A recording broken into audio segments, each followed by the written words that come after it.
our XLOAS 16.4.1 जो कि है कॉन्टैक्ट प्रोसेस। कॉन्टैक्ट प्रोसेस में हम लोग प्रिपेयर करते हैं सल्फ्यूरिक एसिड H2SO4।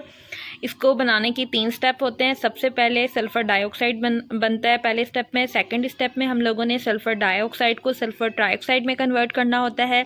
लेकिन ये जो रिएक्शन होता है ये रिवर्सिबल रिएक्शन होता है। रिवर्सिबल का रिएक्शन होता है कि वो रिएक्शन जो कि बैकवर्ड चला जाए, जो कि पीछे चला जाता है, वापस पीछे की तरफ से होने लग जाता है। ठीक है, कुछ रिएक्शंस ऐसे होते हैं जिसमें रिएक्टेंट मिलती हैं और प्रोडक्ट बन जाता है और रिएक्शन ख़त्म हो जाता है। लेकिन कुछ रिएक्शन ऐसे होते हैं जिनको हम रिवर्सिबल रिएक्शन कहते हैं। उसमें जब वो डीकम्पोज या कंबाइन होकर प्रोडक्ट बनाते हैं तो प्रोडक्ट जो है वो दोबारा से रिएक्टेंट बनाना शुरू कर देती है। तो ऐसे रिएक्शन को रिवर्सिबल कहा जाता है। तो जिस केस में SO2 से SO3 बनना है वो रिवर्सिबल है। ठीक है, तो ये हमें मेंशन याद रखना है। फिर उसके बाद है लास्ट स्टेप में हम लोगों ने SO3 से फिर सल्फ्यूरिक एसिड बनाना होता है।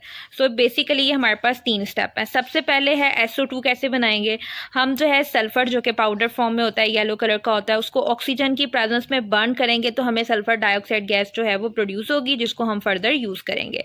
लेकिन कुछ केसेस में और में से भी आयरन की FeS2 में से ऑक्सीजन की प्रेजेंस में बर्न करते हैं और हमें सल्फ़र डाइऑक्साइड गैस जो है वो मिलती है। लेकिन मोस्टली हम जो है वो सल्फ़र यूज़ करते हैं SO2 को प्रिपेयर करने के लिए। ओके, तो SO2 जब प्रिपेयर हो जाती है उसके साथ हम सेकंड स्टेप करते हैं, जिसको हमने करना होता है कन्वर्ट SO2 को किसके अंदर, SO3 के अंदर। अब ये जो है रिवर्सिबल प्रोसेस है। अब क्या ये जो साइन है ये इंडिकेट कर रहा है रिएक्शन फॉरवर्ड जाएगा, जैसे ये बनेगा ये फ़ौरन से दोबारा से ये ब्रेक करके ये बनाना शुरू कर देगा। ओके, तो ये वाली कंडीशन ख़तरनाक होती है। क्यों? क्योंकि हमें तो SO3 का अमाउंट ज़्यादा चाहिए, हमें तो ये चाहिए क्योंकि हमने इसको आगे यूज़ करना है, इसे सल्फ्यूरिक एसिड बनाना है। लेकिन अगर जैसे ही ये बनेगी और ये पीछे जाना शुरू कर जाएगी तो हमें अपनी डिज़ायर प्रोडक्ट नहीं मिलेगी। तो इसलिए हमें यहाँ पे कंडीशंस लगानी पड़ती हैं। ये तो रिवर्सिबल रिएक्शन है, ऑलराइट, लेकिन ये एक्सोथर्मिक नेचर का है, यानी कि इस रिएक्शन के दौरान हीट निकल रही होती है। तो हम टेम्परेचर और प्रेशर क्या रखेंगे। तो सबसे पहले हम इसकी कंडीशन देख लेते हैं कि इसमें कंडीशंस क्या रखेंगे। ठीक है, एक शॉर्ट की में दिया हुआ है कि टेम्परेचर हमें 400 से 450 तक देना है, यानी कि डिक्रीज़ करना है। ये डिक्रीज़ मतलब कि इतना कम, इससे ज़्यादा कम करेंगे तो रिएक्शन टेक प्लेस नहीं होगा, और अगर इससे ज़्यादा करेंगे तो रिएक्शन जो है वो बैकवर्ड जाना शुरू कर देगा। ठीक है, तो और प्रेशर हमें 1 से 2 atm रखना है, यानी कि इंक्रीज करके रखना है। और कैटलिस्ट हमें यहाँ पे विनेडियम पेंटाऑक्साइड यूज़ करना है। ओके, तो हम यहाँ पे कंडीशन देख लेते हैं टेम्परेचर की। देखें, जब एक्सोथर्मिक कंडीशन होता है, ये की आपको याद करनी पड़ेगी कि एक्सोथर्मिक जहाँ पे टेम्परेचर होता है उस कंडीशन में अगर आप टेम्परेचर को डिक्रीज करेंगे, एक्सो में अगर डिक्रीज करेंगे तो रिएक्शन हमारा फॉरवर्ड की तरफ जाएगा और SO3 जो है वो बढ़ेगी। तो हमें क्या करना है, हमें डिक्रीज़ करना है। इंक्रीज़ क्यों नहीं करना? क्योंकि अगर हम 4 से 450 से इंक्रीज़ करते हैं तो एक्सोथर्मिक रिएक्शन में अगर आप टेम्परेचर को डिक्रीज़ करेंगे आपका रिएक्शन बैकवर्ड आना शुरू हो जाएगा और SO3 की क्वांटिटी कम हो जाएगी। तो इसलिए हम यहाँ पे टेम्परेचर डिक्रीज़ में 400 से 450 रखते हैं। ये भी डिक्रीज़ नहीं है, काफ़ी हाई है, लेकिन क्यों इतना है? क्योंकि इससे ज़्यादा कम पे रिएक्शन टेक प्लेस नहीं होता। ओके, और हमने प्रेशर का भी देख लिया कि प्रेशर जो है हम क्या रखेंगे उसको देख लेते हैं। अब यहाँ पे देखें, नंबर ऑफ मोल्स 2 और यहाँ पे 1, 3 हो गए, 2 1 और ये 3 हो गए और इस तरफ 2 हैं, यानी कि इस तरफ ज़्यादा है।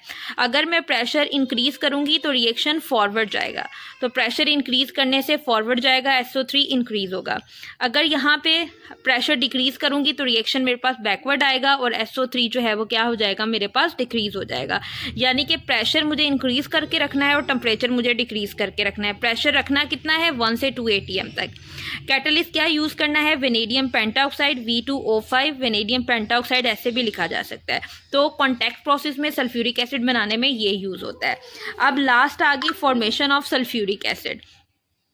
अब जब हम लोगों ने O3 बन गई हमारे पास, ठीक है, हम उसको जब सल्फ्यूरिक एसिड के साथ जो है वो क्यों रिएक्ट करते हैं, हम वाटर के साथ क्यों नहीं करते, यानी कि हम SO3 को डायरेक्ट वाटर के साथ क्यों नहीं रिएक्शन करते? इस वजह से क्योंकि अगर हम रिएक्ट करेंगे SO3 को वाटर के साथ तो वो फोग बना देगा, यानी कि हमारे पास एक कोई डिज़ायर और हाई अमाउंट में लिक्विड सल्फ्यूरिक एसिड नहीं मिलेगा, वो कंडीशन काफ़ी अनकंट्रोल हो जाती है। तो इस वजह से हम सल्फ्यूरिक एसिड के साथ उसको रिएक्शन करवाते हैं कंसनट्रेटेड के साथ, जिसकी वजह से ओलियम बनता बनता है ओलियम H2S2O7। ये क्यों ओलियम बनाने की ज़रूरत पड़ती है? ताकि हमारे पास अनफेवरेबल कंडीशन ना हो, फोग ना बने, इस वजह से।